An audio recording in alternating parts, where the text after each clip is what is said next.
mostly cloudy today. Let's see if it starts raining. And what's going on today? I guess the first thing I read was there was an update about the data recovery or the hard drive crash, and it seemed like all the stuff should still be in there, but it was recognizing the whole drive as if it was brand new. So to my knowledge, there should be a higher chance that you should actually be able to recover the drive. And with this update, unfortunately, it seems like it says they were unsuccessful in any way.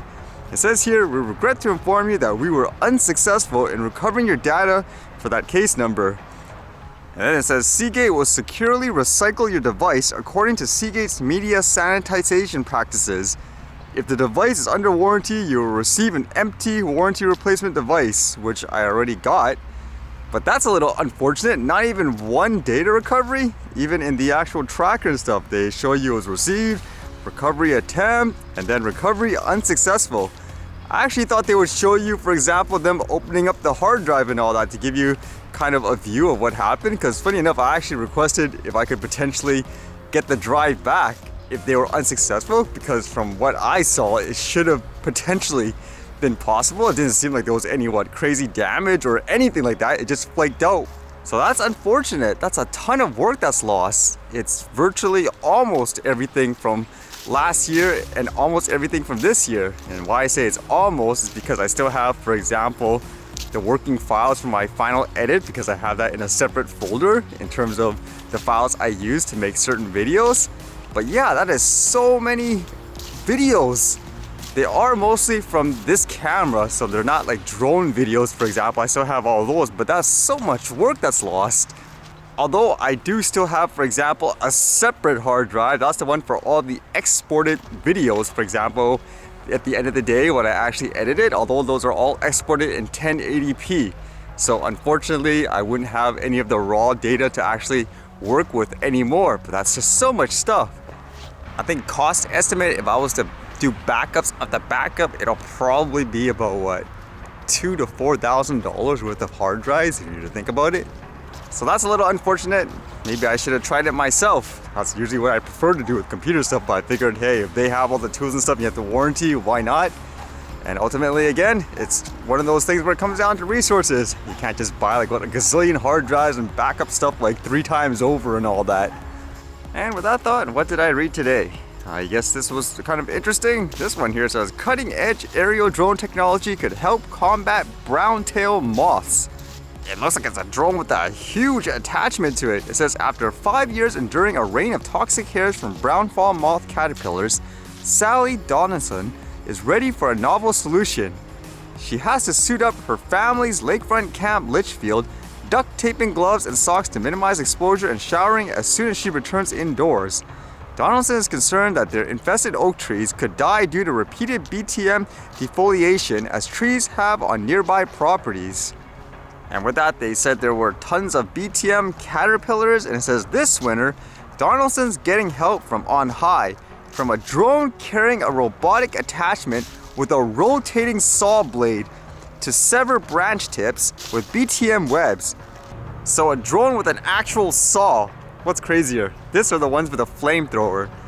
It says the tool developed by Deleuze, a small company in Sherbrooke, Quebec, that designs drone-mounted branch cutting equipment. The robotic attachment, already used by numerous university researchers for forest sampling, resulted from 3 years of design work and multiple field trials. Man, look how humongous that is when you look at the actual picture. It's kind of funny because people often talk about things like drones, weapon attachments and stuff like that. Would you consider this as a quote weapon attachment? It's kind of interesting too, where for a lot of people they will say nope, ban them all, whereas they're trying to get it, I guess, out there more. It says to realize that promise, more experts need to demonstrate the enterprising and collaborative spirit that helped ordinary citizens bring this technology to Maine.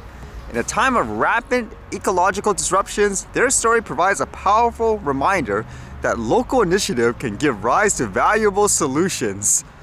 I mean, ultimately, you do have to keep an open mind. I just know with tech in general, it's usually always like that. Something new, people fear it like crazy, ban them all and so forth. At the same time, you're ignoring all of the practical, beneficial applications it could have.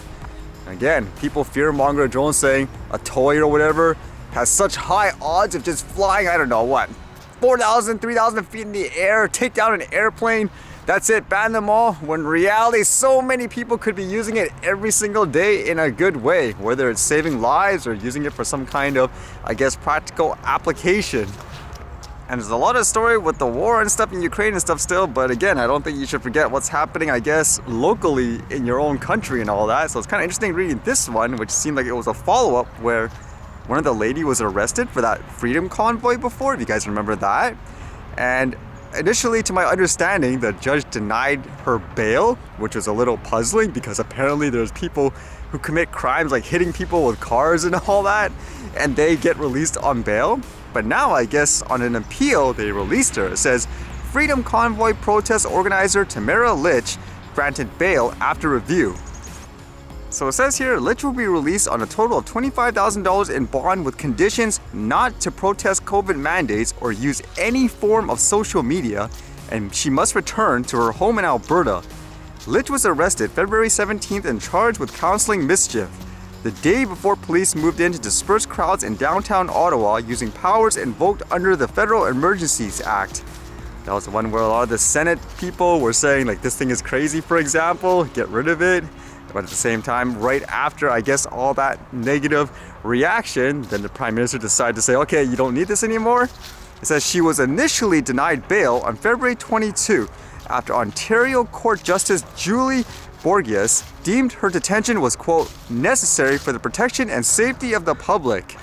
So this is kind of the fascinating thing. It's because they were kind of implying that judge was potentially biased because of the issue. It says Lich's lawyer launched a bail review on the grounds that Borgias' decision may have been tainted by the fact that she ran as a federal Liberal candidate in the 2011 election and expressed that her community had been impacted by the protests. That's actually a really fascinating detail if that's true. A judge who ran as a politician for the party that I guess the person is fundamentally protesting against, that created, like, say, the mandates and all that. So yeah, that's a potential conflict, isn't it? So I guess afterwards, because of that, with the different judge, she got the bail, so to speak. I mean, it doesn't matter what side you're on. To me, again, it's really interesting just to try to strip down the topic to its bare bones. Like, there, if that's true, that the judge was really biased in that way, it makes you worried with any other, say, topic. How many times could that potentially happen? It doesn't matter who you are. I mean, you should be concerned if that's the case anyways. Kind of makes me wonder, wouldn't they normally choose a judge? Let's just say how they choose a person that would do jury duty. You make sure they don't have these biases and so forth. It's kind of interesting how on that end, they don't actually do that type of check.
Alright, see you guys later.